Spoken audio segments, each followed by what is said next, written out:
अस्सलाम वालेकुम जनाब। मेरा नाम बाबा मुहम्मद साबर है जी। मैं पहले मजदूरी करता सा, आलू चने की रेहड़ी लाता सा।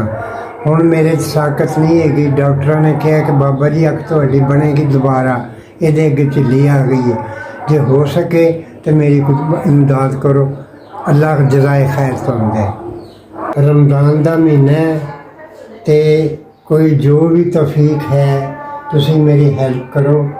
इस वास्ते कि मेरा लेंस खराब हो गया तो ऑपरेशन करवाना दूसरी अख का भी।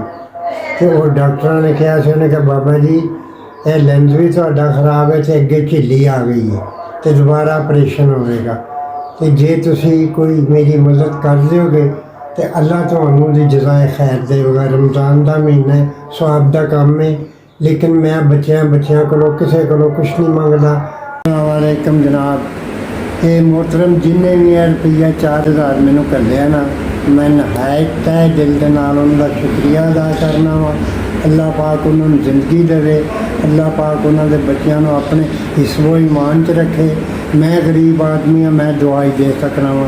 अल्लाह पाक की तरफों तुहानू अल्लाह तुहाडे रिज़्क च होर इजाफा करे, तुहाडे माँ बाप की अल्लाह तंदुरुस्ती जिंदगी अता करे।